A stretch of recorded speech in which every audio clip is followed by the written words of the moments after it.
When I speak of letting them go, I am not speaking of physical separation, though that may sometimes follow. I am speaking of a mental and spiritual release, releasing others from your expectations, your demands, your need for them to fulfill some role you have assigned them in the drama of your life. This release is not for their sake, but for yours. For as long as you hold others in a fixed state in your imagination, demanding they change while you remain the same, you are bound to them in limitation. Let me share with you a principle that underlies all true manifestation. The outer world is nothing more than the projection of your inner assumptions. There is no world outside of your consciousness. What you see out there is nothing more than your consciousness pushed out. The people in your life, their behaviors toward you, the circumstances you find yourself in, all are reflections, projections of your states of consciousness, your assumptions about yourself and the world. Many of you have heard me say, imagination creates reality, but tonight I wish to deepen your understanding of this law. Your imagination is not creating others, it is creating your experience of others. The difference is crucial. When you imagine on a person changing to suit your desires without any transformation in yourself, you are attempting to violate the most sacred gift given to all beings. You cannot change another, you can only change yourself, and in that change, transform your experience of them. Consider this, if you were the only being in existence and everything and everyone you perceive were but aspects of yourself projected outward, how would you approach transformation? Would you struggle and fight with these projections, demanding they change while you remain fixed in your ways, or would you realize that the only point of power is within, in your consciousness, in your assumptions, in the feeling and tone of your inner conversations? I tell you, there is only one cause for the phenomena of life, and that cause is consciousness. Consciousness is the one and only reality. If you wish to change the effects in your life, you must change the cause, your consciousness. And the most direct way to change your consciousness is through the control and direction of your imagination. Now let us consider your relationships. Perhaps there is someone in your life who you believe must change for you to be happy, a partner who doesn't show love in the way you desire, a parent who doesn't respect your choices, a friend who betrays your trust, an employer who doesn't recognize your worth. You have tried to change them through external means, through conversations, arguments, withdrawal, manipulation, and yet they persist in being exactly who they are. This persistence is not a failure of your manifestation abilities. It is perfect success for you have been manifesting exactly what you have been conscious of. If you hold in your mind an image of another as flawed, limited, hurtful, they must play that part in your life. They have no choice, for the law is absolute. Consciousness is the only reality, and what you are conscious of you must experience. The great liberation comes when you truly understand that to change your experience of another, you need only change your consciousness of them. But as this is the great secret, you cannot authentically change your consciousness of another until you first change your consciousness of yourself. For what you see in others is always a reflection of what you believe about yourself. If you perceive betrayal in your world, ask yourself, where have I betrayed myself? If you perceive rejection, ask, where have I rejected my own nature, my own desires, my own truth? If you perceive lack of appreciation, ask, have I truly appreciated myself, honored my own gifts, acknowledged my own worth? The answers may surprise you, for we are often blind to our own self-betrayal, self-rejection, self-criticism. Yet these internal states are the true causes of our outer experiences. Change these and your world must change in response. So when I say focus on yourself and let them go, I am inviting you to the most profound spiritual practice, the practice of self-transformation through the deliberate choice of your state of consciousness. To enter a state where you feel yourself to be the person you desire to be, regardless of external evidence to the contrary. To persist in this state until it becomes your dominant feeling, your natural assumption about life. Let me give you a personal example from my own experience. Many years ago, I found myself in a situation where someone close to me was behaving in a way that caused me great distress.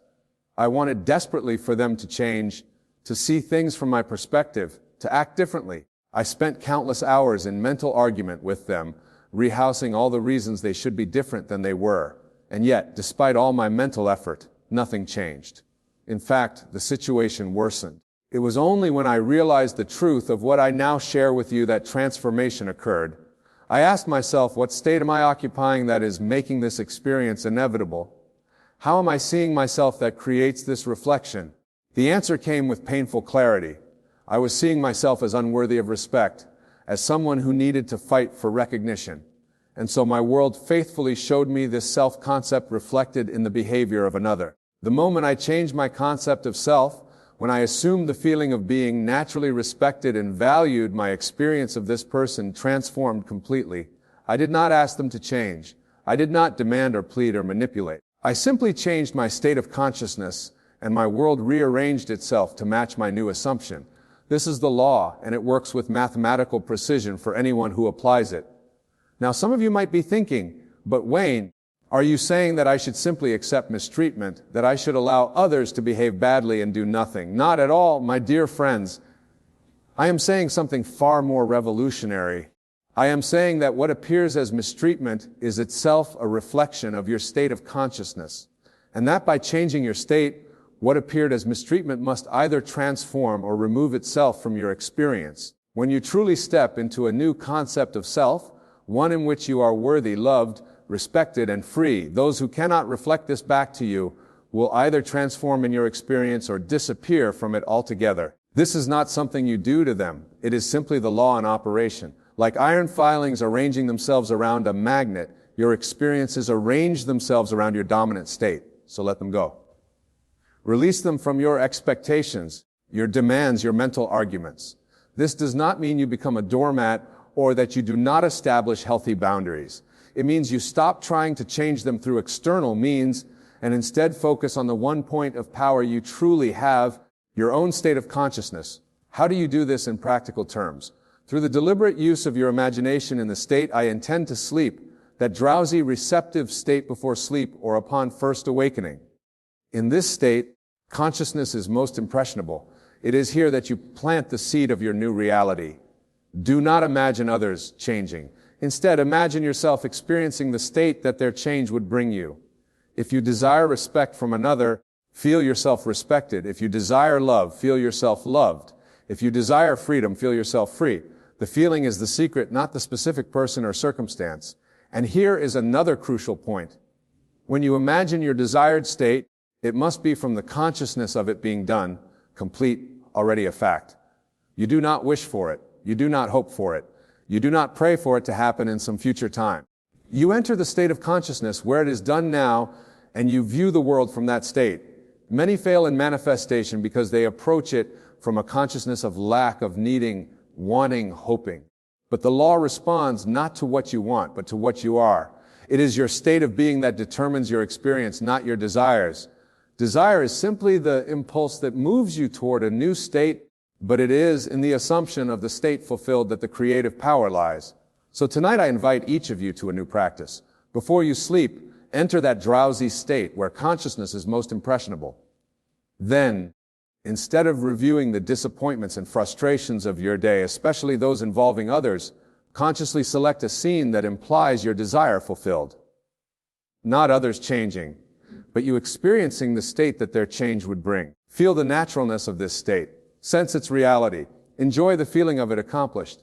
Then drift into sleep from this consciousness. Do this night after night, and you will be astonished at how your outer world begins to conform to this inner assumption. During your waking hours, whenever you catch yourself focusing on others, criticizing them, wishing they would change, feeling frustrated by their behavior, gently bring your attention back to yourself. Ask, what state am I in that is creating this experience? What would be the feeling if my desire were fulfilled right now? Then, as best you can, enter that state and view your world from it. This practice requires vigilance and persistence, for your habitual patterns of thought are strong.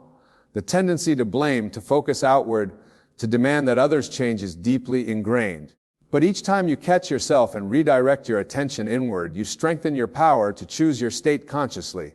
And remember, the state you choose must feel natural to you. If it feels like pretense, like fantasy, it will not take root in your consciousness. This is why I emphasize the feeling, the emotional tone of the state desire. When you capture the feeling of your wish fulfilled, when you make it feel as natural as your current reality feels now, then the bridge of incidents that leads to its physical manifestation is automatically set in motion. I have tested this law in innumerable ways in my own life and witnessed its operation in the lives of countless others. It never fails.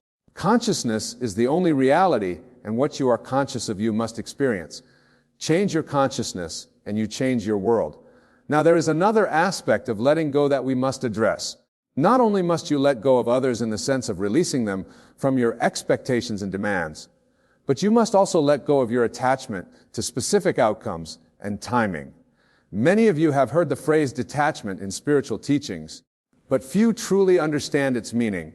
Detachment is not indifference or lack of desire. It is the profound understanding that what you seek is already yours in consciousness, and therefore you can release the anxiety, the need, the desperate grasping that comes from believing it is separate from you. When you truly know that what you desire is already accomplished in consciousness, when you have captured the feeling tone of your wish fulfilled and made it natural, then you can release it completely, confident that its outer manifestation is assured by law. This is true detachment, and it is essential for manifestation. For as long as you are anxiously looking for signs of your desire's fulfillment, as long as you are checking to see if it's working, you are actually affirming its absence. You are occupying a state of consciousness that says, it is not here, and I need evidence that it's coming. From this state, you can only manifest more evidence of absence, more need for proof. The master manifester assumes the feeling of the wish fulfilled, and then releases it completely, turning their attention to the present moment, confident that what is done in consciousness must express itself in experience when the time is right. They do not make their happiness or peace contingent on the manifestation. They are already experiencing the state that the manifestation would bring. This is the ultimate meaning of focus on yourself and let them go. Focus on your state of consciousness, on the feeling tone of your being, and let go of all concern about external conditions and others' behaviors. Trust that as you maintain the desired state in consciousness, all outer circumstances must rearrange themselves to reflect this inner reality. I am often asked, but Wayne, how long will it take? When will I see results? And my answer is always the same. It takes as long as it takes for the new state to become your dominant feeling, your natural assumption. For some, this happens in an instant. For others, it requires days or weeks of persistent assumption. The variable is not the law, which is absolute, but your ability to naturalize the new state. If you have spent years assuming a certain self-concept, seeing others in a fixed way, it may take time and persistence to establish a new pattern. But I promise you this, every moment spent in the consciousness of your wish fulfilled moves you closer to its expression in your outer world. There is no loss in the economy of God. No effort is wasted. And here is something else to consider. The moment you truly capture the feeling of your wish fulfilled, you have it. The inner experience is the reality. The outer manifestation is but its shadow. Many of you are so fixated on the shadow that you miss the substance that is already yours in consciousness. Learn to enjoy the state itself, independent of its outer confirmation. If you desire a loving relationship, for example, capture the feeling of being loved and appreciate that feeling for its own sake. Revel in it. Enjoy it. Let it fill your consciousness. In doing so, you are experiencing the substance of your desire, and the shadow must follow by law. This brings us to another crucial aspect of letting go, releasing the past. Many of you are bound to your past experiences, carrying them forward into your present and projecting them into your future. You have had experiences of betrayal, rejection, failure, and you hold these as evidence of what is real or possible for you. But I tell you, the past exists only in your memory.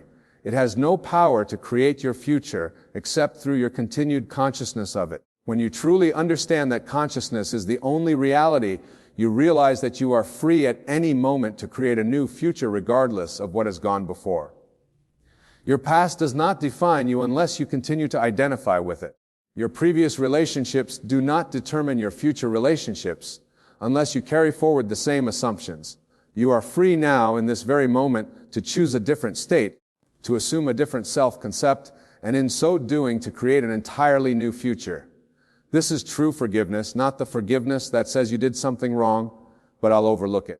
Rather, it is the profound realization that there is nothing to forgive because what you experienced was but the reflection of your own state of consciousness at that time. As you shift your consciousness, you automatically release the past and all involved in it. So focus on yourself, not your surface self with all its habits and history, but your true self, your consciousness, which is God in individualized expression. For that is what you are, God pushed out into expression as the unique being that you are. Your consciousness is God consciousness, your imagination is God imagination, your creative power is God power. When you truly grasp this, you understand that focusing on yourself is not selfishness, it is the ultimate responsibility. For in transforming your own consciousness, you transform your world. And since all of us share the one consciousness differentiated into seemingly separate beings, your transformation contributes to the transformation of all. This is the esoteric meaning behind the command to love your neighbor as yourself. It is not merely a moral injunction, it is a metaphysical fact. Your neighbor is yourself pushed out. What you see in others is what you have first seen and accepted in yourself. Love yourself, accept yourself as a divine being that you truly are, and you automatically extend this love and acceptance to all you encounter. And now we come to perhaps the most challenging aspect of our subject, loving yourself enough to let go of those who cannot or will not reflect your highest vision of yourself back to you. This does not mean condemning them or judging them. It means releasing them to their own journey while you focus on yours. If you have been in relationships, whether romantic, familial, or friendly, where you feel diminished, unappreciated, or constrained, it may be time to redirect your energy, not necessarily by ending the physical relationship, though that may sometimes be the natural outcome, but by ending your psychological and emotional dependence on their approval or understanding. Many of you stay in situations that drain your energy and dim your light because you fear being alone or because you believe you can eventually change the other person. But as we have established, you cannot change another, you can only change yourself. And sometimes the most loving thing you can do, both for yourself and for them, is to release them from your expectations and focus on your own transformation. Remember, this is not abandonment, it is respect for their journey and commitment to your own. As you shift your focus to your own consciousness, raising it to higher states of love, fulfillment, and peace, one of two things will happen. Either they will be drawn up along with you into this higher vibration, or the relationship will naturally dissolve, making way for connections that better reflect your new state. Either outcome is perfect because both serve your evolution and theirs. This is the true meaning of all things work together for good. Not that everything that happens is inherently good, but that all experiences, when approached from the consciousness of your deep nature, contribute to your awakening and expansion. So tonight, as you contemplate this teaching, I invite you to take inventory of your relationships. Where are you focusing on changing others rather than transforming yourself? Where are you demanding that reality conform to your desires without first establishing the corresponding state in consciousness? Where are you holding others responsible for your happiness or fulfillment? Then, with compassion for yourself and others, begin the practice of shifting your focus inward, not in narcissistic self-absorption, but in recognition that the kingdom of heaven is within you, and it is from this inner kingdom that all outer experiences are generated. Start small if you must. Choose one relationship or situation that has been challenging and apply this principle. Before sleep tonight, imagine yourself experiencing the state that a transformed relationship would bring. Feel the freedom, the joy, the peace. Make it real in your consciousness. Then release it completely, trusting the law to bring about the outer manifestation in its perfect timing. During your waking hours, whenever your attention is drawn to the other person's behavior or the external conditions, gently bring it back to your own state. Ask yourself, what am I assuming right now? What state am I occupying? Then consciously choose again, selecting the state that aligns with your desire rather than your history. This practice requires vigilance and commitment. The habitual mind will try to pull you back into old patterns of blame, criticism, and external focus. Each time it does, simply notice without judgment and redirect your attention to your state of being. Over time, this new pattern will become natural, and you will find yourself spontaneously maintaining higher states of consciousness. And remember, the goal is not to use this teaching to manipulate others or to get what your ego wants. The goal is to awaken to your true nature as a divine being, capable of creating consciously rather than by default. It is to move from being a victim of circumstances to being the author of your experience. It is to fulfill the true purpose of your existence, the full expression of God in your uniquely individualized form. As you practice focusing on yourself, on your consciousness, your assumptions, your feeling states, and letting go of others, you will discover a freedom and power that perhaps you have never known before. You will understand that you are not at the mercy of the world. The world is at the mercy of your consciousness. You will know with absolute certainty that what you experience is what you are, pushed out into expression. And in this knowing, you will find peace. Not the peace that comes from controlling external conditions, but the peace that comes from mastering your internal condition. The peace of knowing that whatever happens outside, you remain in control of your state of being, your point of view, your experience of life. This is true freedom. Not freedom from circumstances, but freedom within circumstances. Freedom to choose your state regardless of what appears in the mirror of the world. Freedom to create consciously through the deliberate selection of the states you occupy. So tonight, as you lay your head upon your pillow, remember, focus on yourself and let them go. Enter the state that would be yours if your desire were already fulfilled. Feel its reality, its naturalness. Then sleep knowing that as you have assumed, so shall it be in your experience. The law is absolute and it never fails. What you are conscious of, you must experience. Change your consciousness and you change your world. This is the promise and the challenge I leave with you tonight. My dear friends, we have explored together a profound truth that has the power to transform your life completely. Remember that you are not a helpless observer of your life circumstances, but the author of them through your consciousness. Your assumptions, beliefs, and the feeling tone of your inner world are constantly being projected outward as your experience. When you truly understand that focusing on yourself, on your state of consciousness, is the key to transformation, you free yourself from the exhausting effort of trying to change others. You recognize that letting others go is not abandonment, but the highest respect for their journey and yours. You see that in releasing your attachment to how others should be, you create space for them and you to become what you truly are. Practice these principles daily. Before sleep and upon waking, consciously select the state that implies your wish fulfilled. During your waking hours, vigilantly monitor your assumptions, choosing again whenever you find yourself focusing outward rather than inward. Trust the law implicitly, knowing that what is done in consciousness must objectify itself in your experience.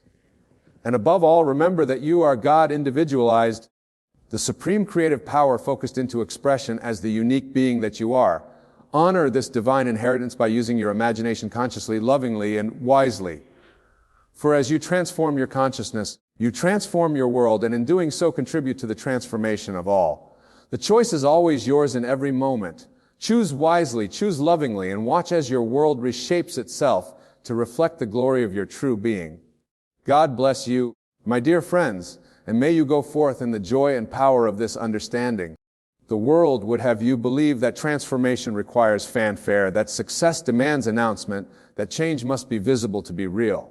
How wrong they are. The mightiest oak grows in silence, its roots deepening without applause, its branches reaching toward heaven without ceremony. The same principle governs your own becoming. You must learn to build yourself quietly, deliberately, with the same unwavering faith that governs the cycles of nature itself. Tonight, I share with you 5 ways, not suggestions, not possibilities, but absolute methods by which you can construct the life you desire without seeking permission from the world, without requiring validation from others, without waiting for circumstances to align with your wishes. These are not mere techniques, they are fundamental laws of consciousness that properly applied will transform your entire existence from within. The first way you must master is the art of assumption without announcement. You see, most people make the grave error of announcing their intentions before they have established them in consciousness. They declare to the world what they plan to become, what they intend to achieve, what they hope to manifest. But I tell you, the moment you announce your desire to others, you have weakened its power. You have invited dark criticism and the limited beliefs of others to contaminate the pure seed of your intention. When you assume the feeling of your wish fulfilled, and this is the cornerstone of all manifestation, you must do so in the sacred privacy of your own mind. You must feel yourself to be what you desire to be, not what you hope to become, not what you are working toward, but what you already are in the realm of imagination. This assumption must be worn like an invisible garment, known only to you in the creative principle, that responds to your every mental state. I have watched countless individuals destroy their own manifestations by sharing their inner work with others before it had time to take root in their subconscious mind. They would assume the state of their fulfilled desire, feel the reality of it, live in its truth. Then, in a moment of excitement or need for validation, they would share their inner experience with someone who could not possibly understand. The doubt of others, the skepticism of the unawakened, would then enter their consciousness like a virus, undermining the very foundation they had been building. Your assumptions about yourself and your life must be protected like precious seeds in fertile soil. They must be nurtured in darkness before they can emerge into the light. When you assume that you are already the person you desire to be, whether that is wealthy, successful, loved, healthy, or free, this assumption must be your secret. It must be lived inwardly with such conviction that it begins to reshape your entire sense of self. The power of assumption lies not in hoping or wishing, but in feeling. You must feel yourself to be what you desire to be with the same naturalness that you feel yourself to be who you are right now. If you desire wealth, you must feel wealthy. Not hopeful about wealth, not working toward wealth, but actually wealthy in your consciousness. This feeling, when sustained and protected from the contradictory evidence of the senses and the opinions of others, will inevitably externalize itself in your experience. But remember, the moment you announce this inner assumption to others before it has manifested, you open it to their limited beliefs about what is possible for you. They will judge your assumption based on your current circumstances, your past history, your apparent limitations. Their doubt becomes a force that works against your inner certainty. And unless your faith is absolutely unshakable, their disbelief will contaminate your assumption. This is why the wise build in silence. They know that the creative power responds to feeling, not to explanation. They understand that consciousness is the only reality and everything else is simply a reflection of consciousness. When you change your consciousness about yourself quietly, without fanfare, without announcement, you give your new assumption time to take root and grow strong before it encounters the resistance of the outer world. The second way you must embrace is the practice of mental rehearsal in solitude. Your imagination is not a luxury, it is the very workshop of creation. Every day you must set aside time to retreat into the sanctuary of your mind and live from the end of your desire. This is not daydreaming. This is conscious creation. This is the deliberate use of your imagination to impress upon your subconscious mind the reality of your fulfilled vision. In the quietness of your private moments, you must construct scenes that imply the fulfillment of your desire. If you desire success in your career, you must imagine scenes that would naturally occur if that success were already yours. Feel the congratulations of colleagues. Experience yourself in the position you desire. Handle the responsibilities that come with your achieved goal. Make these imaginal acts so vivid, so real, so natural that they feel more real than your current circumstances. The key to effective mental rehearsal is not to imagine yourself getting what you want, but to imagine yourself having what you want. There is a crucial difference. When you imagine yourself getting something, you are affirming that you do not yet have it. You are living in the consciousness of lack, of wanting, of striving. But when you imagine yourself having what you desire, when you live in the feeling of the wish fulfilled, you are impressing upon your subconscious mind the reality of possession, not the experience of acquisition. This mental rehearsal must be done in solitude because it requires complete focus and uninterrupted feeling. In the presence of others, your attention is divided. You cannot fully immerse yourself in the feeling of your wish fulfilled when part of your consciousness is concerned with how you appear to others. Solitude gives you the freedom to experience your imaginal acts with the intensity and reality necessary to impress them upon your subconscious mind. During these periods of mental rehearsal, you must engage all of your senses. You must see the scenes of your fulfilled desire, hear the sounds that would accompany your success, feel the textures and temperatures of your new reality, even smell and taste the environment of your achieved goal. The more sensory detail you can include in your imaginal acts, the more real they become to your subconscious mind, which cannot distinguish between a vividly imagined experience and an actual physical experience. But beyond the sensory details, you must cultivate the emotional reality of your fulfilled desire. You must feel the satisfaction, the joy, the peace, the confidence that would naturally accompany the realization of your goal. This emotional component is absolutely crucial, and is the language of the subconscious mind, your subconscious response not to your thoughts, but to your feelings. When you can generate the authentic feeling of your wish fulfilled, you have communicated your desire to the creative principle in the only language it understands. The beauty of mental rehearsal in solitude is that it allows you to perfect your desired state before it manifests externally. You can practice being the person you want to become until that state of being becomes natural to you. You can rehearse your success until confidence becomes your default setting. You can experience your desired relationships until love becomes your predominant feeling. In the privacy of your imagination, you can become accustomed to living from the end so that when your desire manifests in the physical world, you are ready to receive it naturally.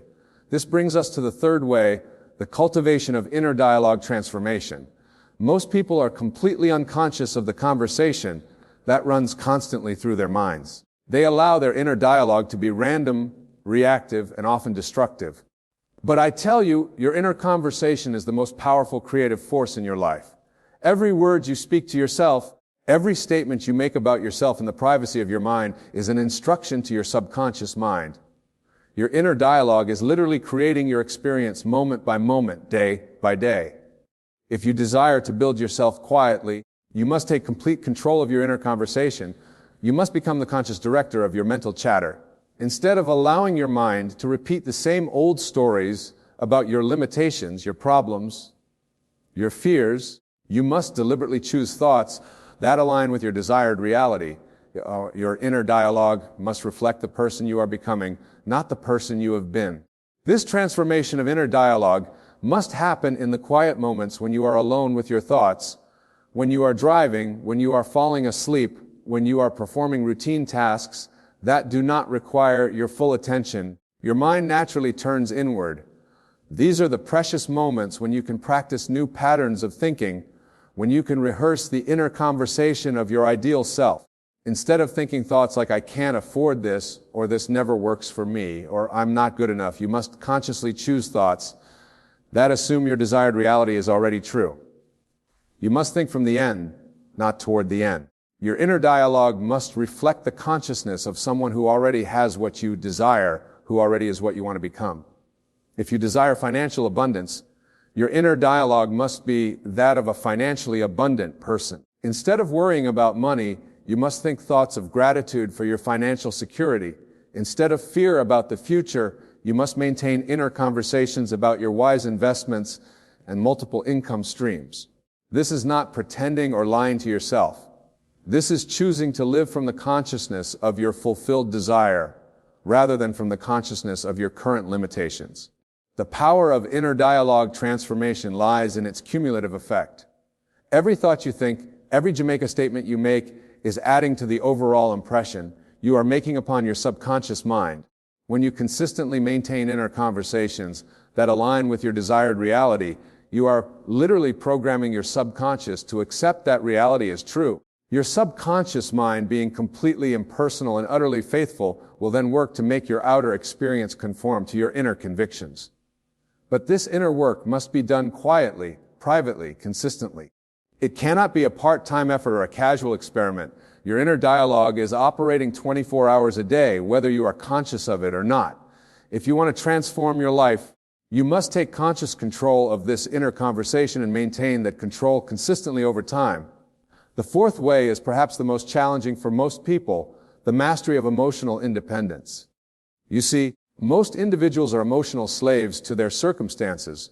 They feel good when things go well and feel bad when things go poorly. Their emotional state is entirely dependent upon external conditions, other people's behavior, and the random events of daily life. But this emotional dependency is the greatest obstacle to conscious creation. To build yourself quietly, you must develop the ability to maintain your desired emotional state regardless of external circumstances. You must become emotionally independent of the world around you. This does not mean becoming cold or unfeeling. It means choosing your emotional state based on your inner vision rather than your outer conditions.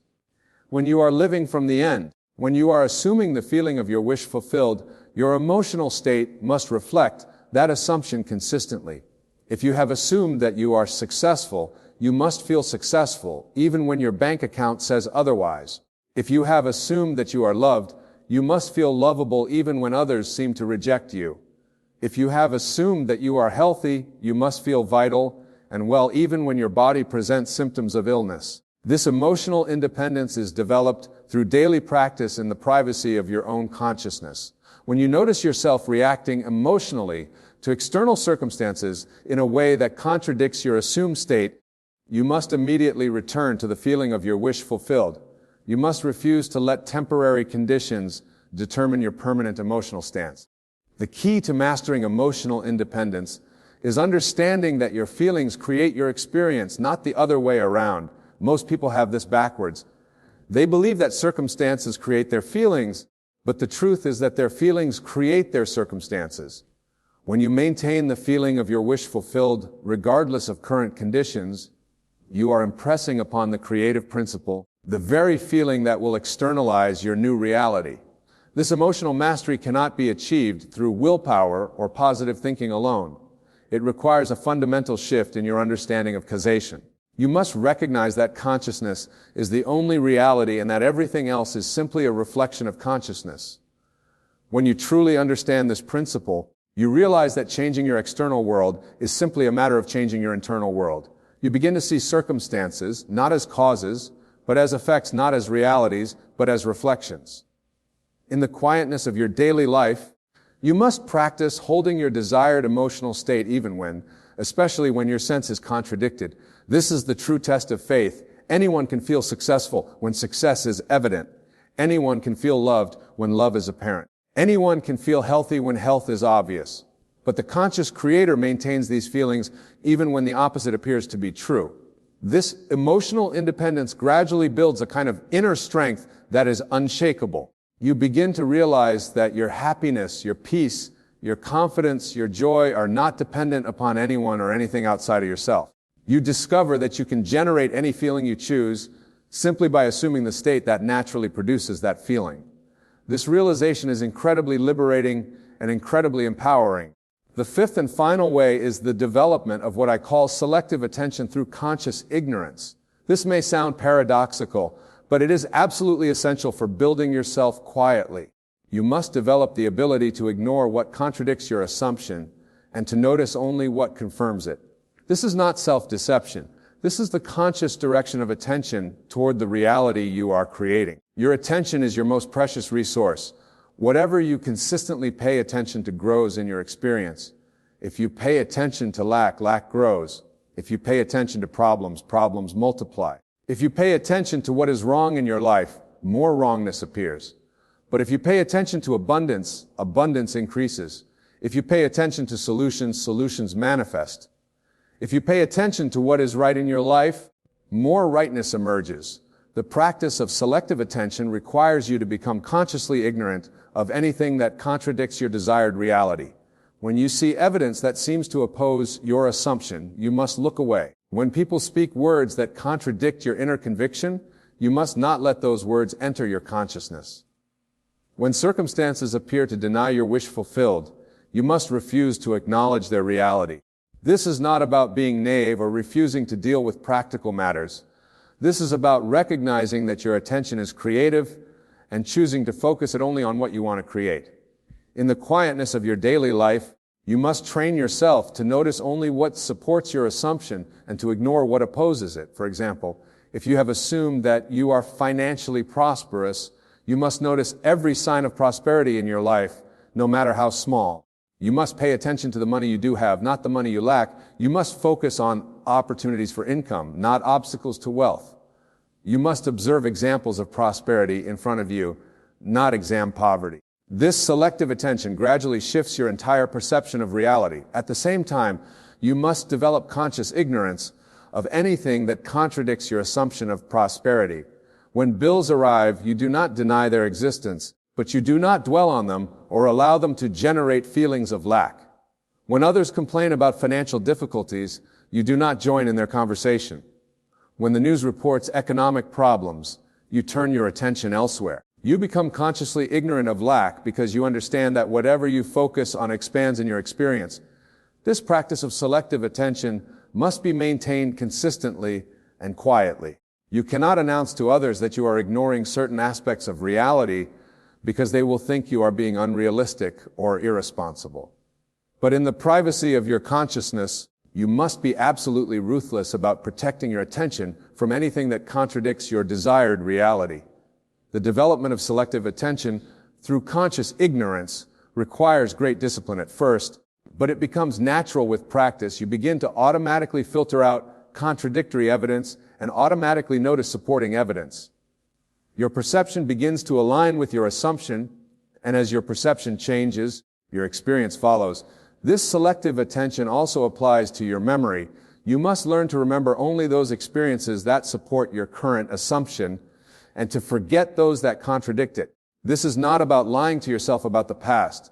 This is about choosing which aspects of your past to keep alive in your consciousness. You must remember your successes and forget your failures. You must remember when you felt loved and forget when you felt rejected. You must remember when you felt confident and forget when you felt insecure. Your memory is not a factual record of events. It is a selective interpretation of experiences. By consciously choosing what to remember and what to forget, you are literally reshaping your identity. You are building a new sense of self based on the experiences that support who you are becoming rather than who you have been. These 5 ways: assumption without announcement, mental rehearsal in solitude, inner dialogue transformation, emotional independence, and selective attention through conscious ignorance are not separate techniques, but interconnected aspects of a single practice. The conscious creation of reality through the disciplined use of imagination and feeling. When you assume without announcement, you protect your desired reality from the contradictory beliefs of others. When you rehearse mentally in solitude, you make your desire of reality familiar and natural to your consciousness. When you transform your inner dialogue, you continuously reinforce your new assumptions. When you develop emotional independence, you maintain the feeling of your wish fulfilled regardless of circumstances. When you practice selective attention through conscious ignorance, you gradually shift your entire perception to align with your desire of reality. These practices must be maintained quietly, consistently, persistently. They cannot be intermittent efforts or casual experiments. They must become your way of life, your natural approach to consciousness, your automatic response to every situation. In the silence of your daily existence away from the noise and distraction of the world, you must work on yourself with the same dedication that a craftsman works on his masterpiece. The beauty of building yourself quietly is that it allows your transformation to happen naturally without resistance, without opposition. When you announce your intentions to the world, you invite argument. When you try to change your external circumstances directly, you encounter resistance. But when you work on yourself internally, quietly, consistently, your external world has no choice but to conform to your inner transformation. Most people approach life backwards. They try to change their circumstances in order to change how they feel. They try to get love in order to feel lovable. They try to get money in order to feel secure. They try to get recognition in order to feel worthy. But this approach puts them at the mercy of external conditions over which they have no direct control. The conscious creator reverses this process. Instead of trying to get in order to feel, you feel in order to get. Instead of trying to become in order to be, you be in order to become. You start with consciousness, with imagination, and you let the external world rearrange itself to match your inner state. This is why building yourself quietly is so powerful. It allows you to work directly with the creative principle without interference from the limiting beliefs of others or the contradictory evidence of your senses. In the sanctuary of your own consciousness, you can assume any identity, experience any reality, feel any emotion. You can literally be anyone you choose to be and experience anything you choose to experience. But this inner work must be balanced with outer action when such action is inspired. Building yourself quietly does not mean becoming passive or inactive. It means that your actions flow from your assumptions rather than from your circumstances. When you have assumed the consciousness of your desired reality, you will be naturally inspired to take actions that align with that consciousness. But these actions will feel effortless and natural because they will be expressions of who you have become in consciousness rather than desperate attempts to become who you want to be. The person who builds themselves quietly becomes a mystery to the world. Others cannot understand how they remain so calm in the midst of chaos, so confident in the face of apparent obstacles, so joyful despite difficult circumstances. They cannot see the inner work that is being done, the assumptions that are being maintained, the reality that is being created in consciousness. This mystery is part of the power. When people cannot understand the source of your transformation, they cannot interfere with it. When they cannot see the work you are doing, they cannot judge it or contradict it. When they cannot comprehend your inner certainty, they cannot shake it with their doubt. The 5 ways I have shared with you tonight are not theoretical concepts to be intellectually understood. They are practical methods to be daily applied. They are not suggestions for your consideration, but imperatives for your transformation. If you truly desire to change your life, if you genuinely want to become the person you were meant to be, if you sincerely seek to manifest your deepest desires, then you must commit yourself to these practices with unwavering dedication. Start tonight. Begin immediately. In the privacy of your own room, assume the feeling of your wish fulfilled. Feel yourself to be what you desire to be. Do not announce this assumption to anyone. Guard it like a precious secret. Rehearse it in your imagination until it feels completely natural. Transform your inner dialogue to reflect this new reality. Maintain the emotional state of your assumed identity regardless of external circumstances. Direct your attention only toward evidence that supports your assumption and ignore everything that contradicts it. Do this quietly, consistently, persistently. Do it when others are sleeping, when the world is distracted, when you are alone with your thoughts. Make these practices your secret discipline, your hidden strength, your private power. Build yourself in the silence and let the world discover your transformation when it manifests in undeniable reality. Remember, consciousness is the only reality. Everything else is simply consciousness externalized, consciousness made visible, consciousness expressed in form. When you change your consciousness, you change your world. When you assume a new identity in consciousness, you will express that identity and experience. When you feel yourself to be what you desire to be, you will find yourself living as what you desire to be. This is not a matter of belief or faith in the conventional sense. This is a matter of understanding and application. Just as you do not need to believe in the law of gravity to experience its effects, you do not need to believe in these principles to benefit from their application. They work whether you believe in them or not because they are fundamental laws of consciousness, not religious doctrines or philosophical theories. The only requirement is that you apply them consistently and with understanding.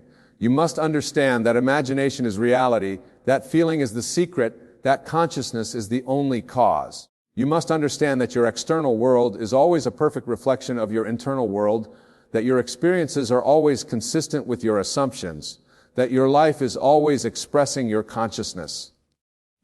With this understanding, you have no choice but to take complete responsibility for your life. You can no longer blame circumstances, other people, or external conditions for your experiences. You must recognize that you are the author of your own story, the creator of your own reality, the architect of your own destiny. This recognition is simultaneously humbling and empowering. It is humbling because it means you cannot blame anyone else for what you do not like in your life. It is empowering because it means you have the power to change anything you do not like in your life. You are not a victim of your circumstances. You are the creator of your circumstances. Tonight, as you leave this place and return to your daily life, carry with you the knowledge that you have within you right now, everything you need to transform your existence completely. You do not need anyone's permission, anyone's approval, anyone's assistance. You need only the willingness to assume the consciousness of your reality and to maintain that assumption until it hardens into fact. Build yourself quietly, work on yourself in secret, transform yourself in silence. Let the world discover your new reality when it manifests, but do not seek their approval for your inner work. Do not require their understanding of your methods. Do not need their validation of your assumptions. You are consciousness expressing itself in human form. You have within you the same creative power that brought the universe into existence. You can speak worlds into being with your imagination. You can feel realities into manifestation with your emotions. You can assume identities that will inevitably express themselves in your experience. The 5 ways I have shared with you are your tools, your methods, your daily practices. Use them faithfully, apply them consistently, trust them completely. In the quietness of your disciplined consciousness, build the life you desire Become the person you were meant to be and manifest the reality that matches your highest vision of yourself. Your transformation begins now in this moment with your next assumption about yourself. Make it a magnificent assumption. Make it worthy of who you truly are. Make it consistent with your deepest desires and your highest potential. Then guard it, nurture it, maintain it, and live from it until it becomes your undeniable reality. This is your power. This is your responsibility. This is your opportunity. View yourself quietly and let your light speak louder than your words ever could. Now let me tell you a secret. The world you perceive is nothing more than the outpicture in a way you have placed your focus. Everything in your world, every circumstance, every relationship, every material condition is the harvest of seeds you have sown with your attention.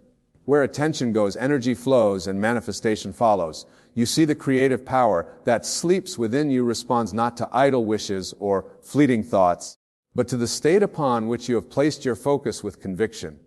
The Bible tells us, as a man thinketh in his heart, so is he, but thinking is not enough.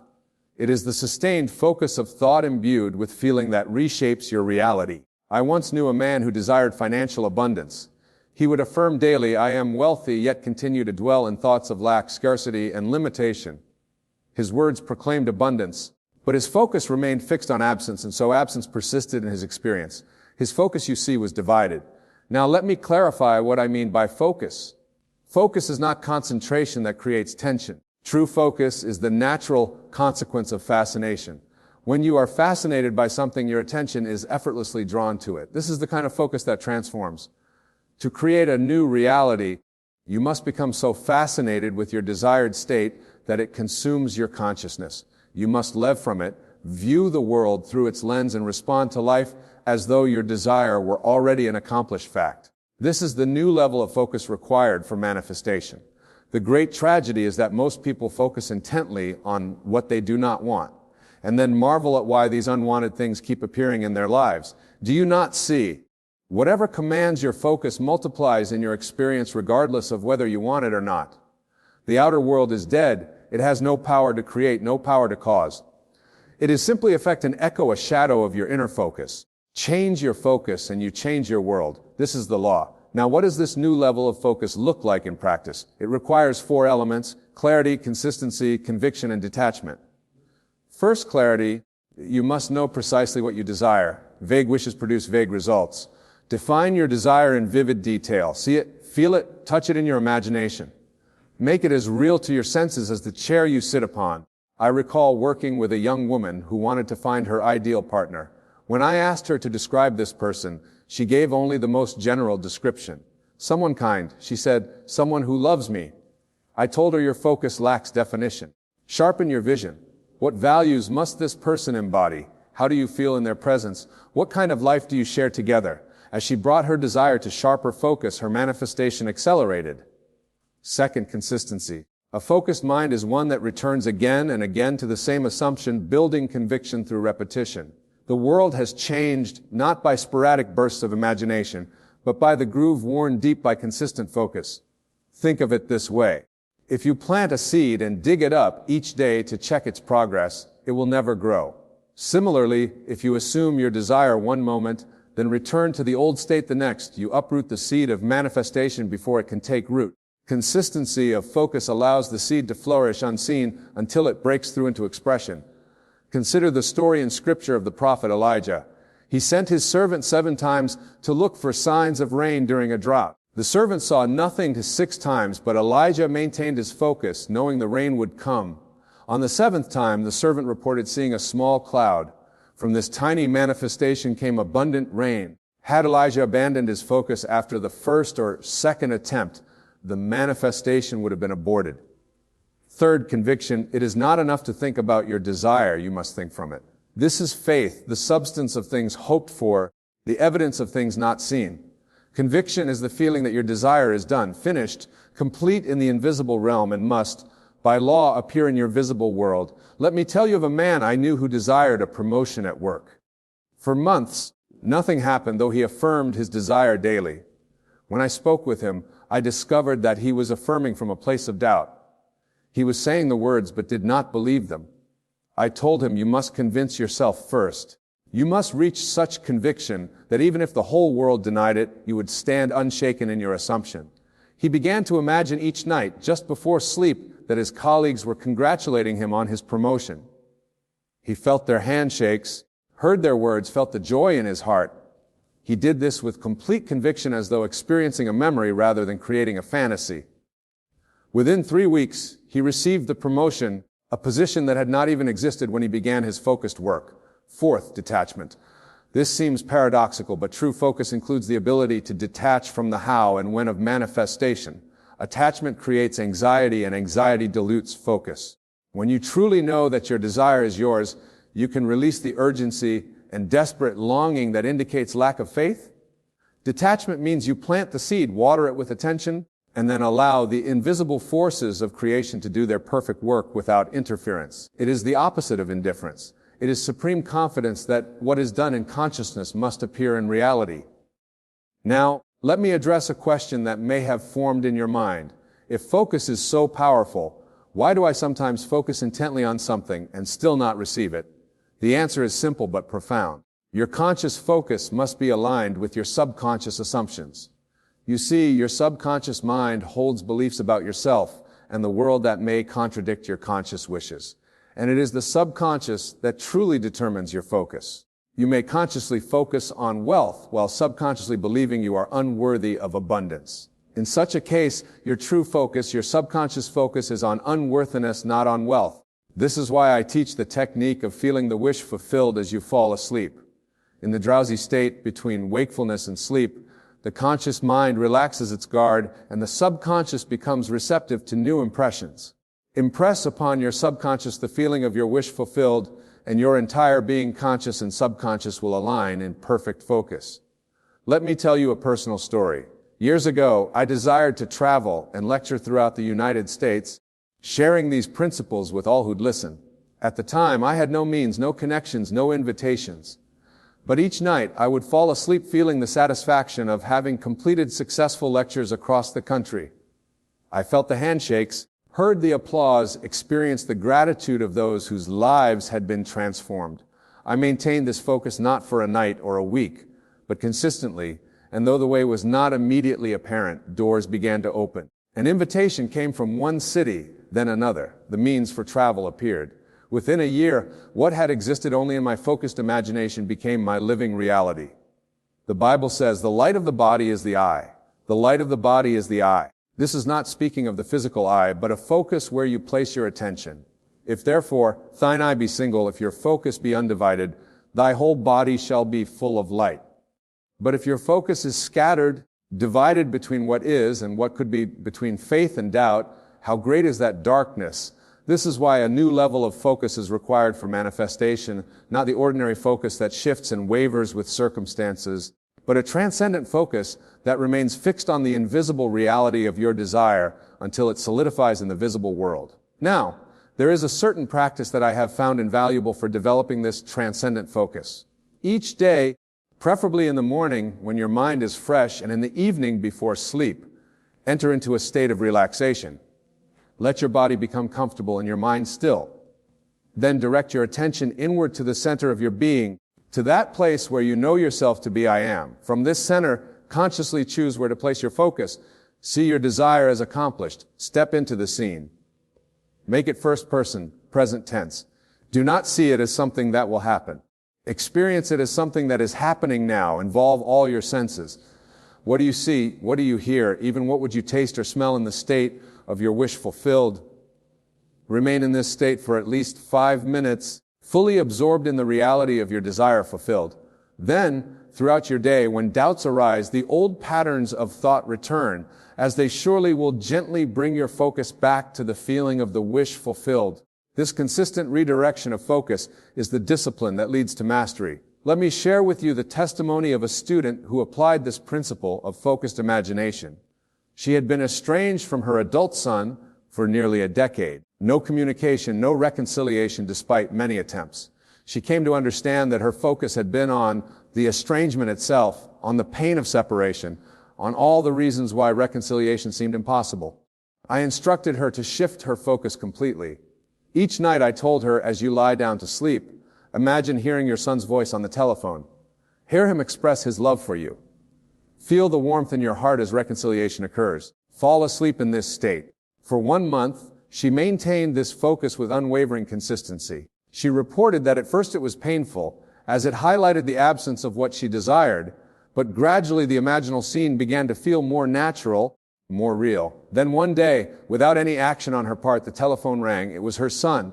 The conversation mirrored what she had been imagining, even specific phrases she had heard in her imaginal scene. You see, her new level of focus had reconstructed her reality. She did not convince her son to call. She simply shifted the focus of her own consciousness, and all parties involved in her reality rearranged themselves to match her new focus. This is the creative power that sleeps within you. You are not a helpless observer of your life. You are its author. But authorship requires focused attention on the story you wish to write. Now, some of you may be thinking, this sounds like magical thinking. The world is real, solid, governed by physical laws, and to this I say the physical universe is indeed governed by law, but it is the law of consciousness, not the laws of physics, that is fundamental. Physics describes the behavior of manifestation. Consciousness is the source of what manifests. Science itself is now confirming what the mystics have always known, that matter is not solid but is mostly empty space, that of article populating and out of existence, that observation of behavior of particles. In other words, focused conscious attention directly impacts physical reality. Quantum physics speaks of the observer effect, where the mere act of observation changes the behavior of subatomic particles. Is this not precisely what I am describing? Your focus, your observation, changes the very fabric of your reality. Think about it this way, your world is not outside you. The world you experience is a projection from within, filtered through your focus. Change your focus and you change the projection. This is not fantasy, this is the fundamental nature of reality. Consider the placebo effect, scientifically documented countless times. A patient believes they are receiving medicine, though they are given a sugar pill, and their body responds as though they received the actual medicine. Their focus, their belief, created physiological changes. This is not anomalous, it is a glimpse into the true creative process. But here is where many stumble. They try to use the power of focus as a technique, while still believing in the supremacy of external conditions. They affirm abundance while believing in the reality of their limitation. They visualize health while believing in the power of their disease. Their focus is divided, and a divided focus cannot create coherently. A new level of focus requires a new understanding of the nature of reality. You must grasp, not intellectually but experientially, that the world shapes itself around your focus. As within, so without. As above, so below. This is the Hermetic principle that has been taught through the ages. Let me offer a practical exercise to develop this new level of focus. I call it living from the end. For the next 30 days, choose one desire that you wish to manifest. Make it something believable to you, yet not currently present in your life. Each morning upon waking, each evening before sleeping, and at least once during the day, close your eyes and enter the state of your wish fulfilled. Experience it with all your senses. Feel the emotion that accompanies its fulfillment. Give thanks for its completion. Then open your eyes and proceed with your day, but maintain the feeling that your desire is already accomplished. When you speak, speak from this assumption. When you act, act from this assumption. When you think from this assumption. At first, this will require conscious effort. You will catch yourself reverting to old patterns of focus. When this happens, do not condemn yourself. Simply notice and gently bring your focus back to the feeling of the wish fulfilled. Persistence is key. Remember, you are establishing a new pattern of focus. And all new patterns require repetition until they become automatic. After 30 days of this practice, your subconscious mind will begin to accept your new focus as reality. And when the subconscious accepts something as real, it must externalize it in your experience. This is law. Now, I must address a critical point. This new level of focus cannot coexist with fear, worry, or anxiety. These emotional states indicate focus on what you do not want, and what you focus on expands. When fear arises, it will recognize it as a signal that your focus has shifted to an undesired outcome. Then, consciously redirect your focus to the desired state. There is a passage in Scripture that beautifully illustrates this principle. Jesus was with his disciples in a boat when a storm arose. The disciples were terrified, focusing on the dangers of the storm. Jesus was asleep, undisturbed. When they woke him, he rebuked the winds and the sea, and there was a great calm. Then he said to his disciples, "Why are you so fearful? How is it that you have no faith?" The disciples' focus was on the storm, on what they feared. Jesus' focus remained on perfect peace and safety, regardless of appearances. His unwavering focus on the desired state calmed the waters. This is not merely a historical account or a miracle performed by someone special. It is a demonstration of the power available to anyone who maintains the proper focus. You are not required to calm literal storms, but you are called to calm the storms of circumstance in your life through proper focus. When the evidence of your senses contradicts your desire, will you focus on the temporary facts or on the eternal truth of your creative power? There is another aspect of focus that is rarely discussed, but vitally important. Your focus should not only be on the fulfillment of your desire, but on the consciousness of already being the person who has that desire fulfilled. In other words, focus on being, not just having. If you desire wealth, focus not merely on having money, but on being wealthy in consciousness. How does a wealthy person think? How do they feel about money? How do they make decisions? Focus on embodying these qualities now, regardless of your current financial situation. If you desire a loving relationship, focus not merely on finding a specific person, but on being loving in consciousness. How does a person who is deeply loved and loving think? How do they feel? How do they interact with others? Embody these qualities now, and the specific manifestation will follow. This shift from having to being is a profound one. It moves your focus from external conditions to internal states where true creative power resides. External conditions will always change and can be lost.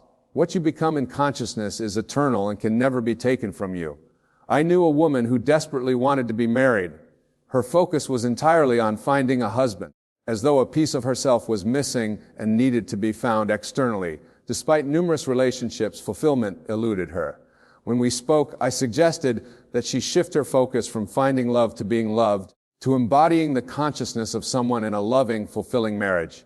She began to focus on feeling complete within herself, appreciating her own company, making decisions from a place of partnership, even while physically alone. Within her own consciousness, she lived as though her perfect marriage was already a reality. She focused on gratitude for her wonderful husband, though no physical man was present. Within 3 months, she met a man who perfectly matched the consciousness she had been embodying. Their connection was immediate and deep, and they married within a year. But here is the interesting part. She later told me that even if she hadn't met him, she had already found what she was truly seeking, the feeling of completeness, connection, and love that she thought could only come from a relationship. This is the paradox of manifestation through focus. When you focus on lacking something and needing to get it, you perpetuate the consciousness of lack. When you focus on already being and having what you desire, you establish the consciousness of fulfillment, and the external must follow suit.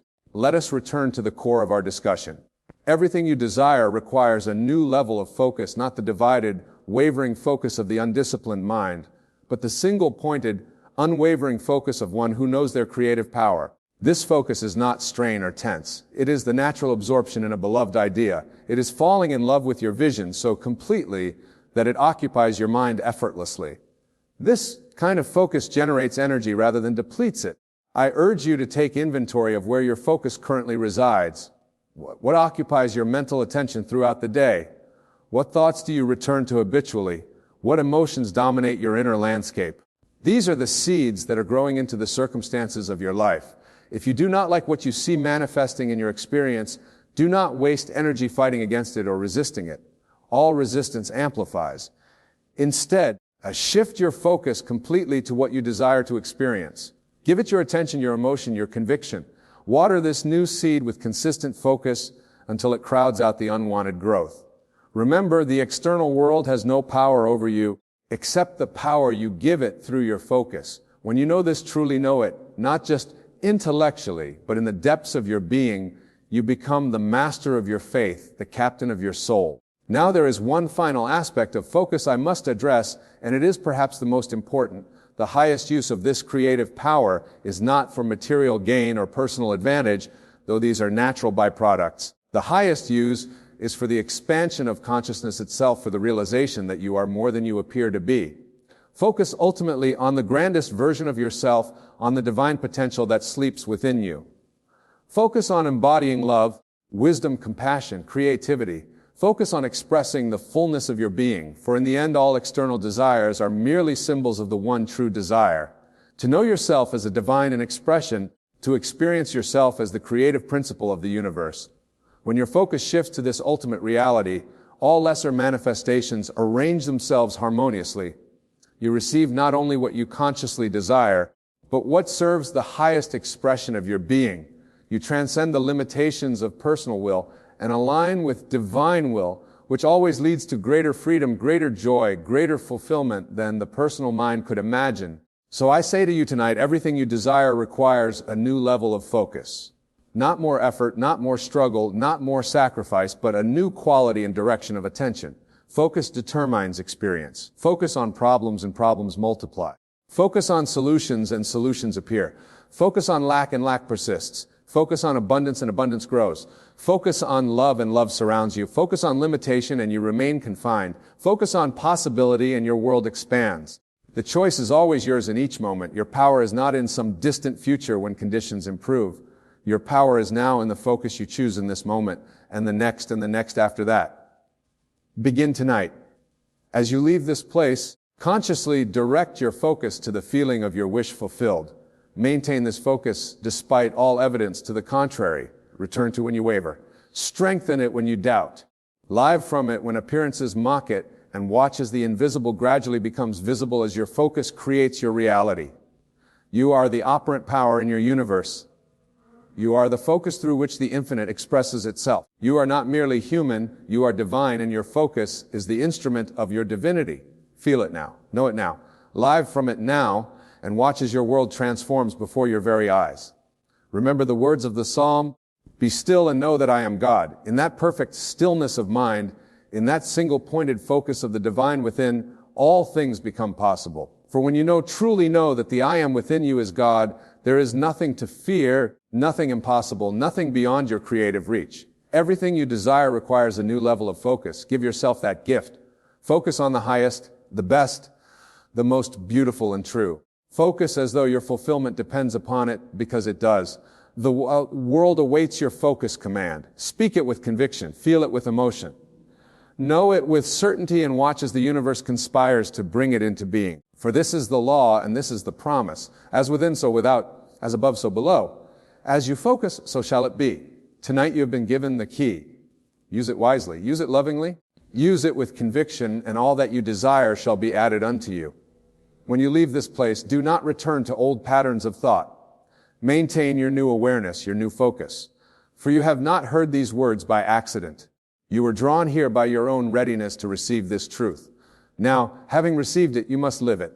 Go forth in the confidence that the creative power of the universe flows through you, that your focus directs this power, and that as you maintain your focus on the fulfillment of your desires, nothing can prevent their manifestation. I have shared with you the secret of creation itself.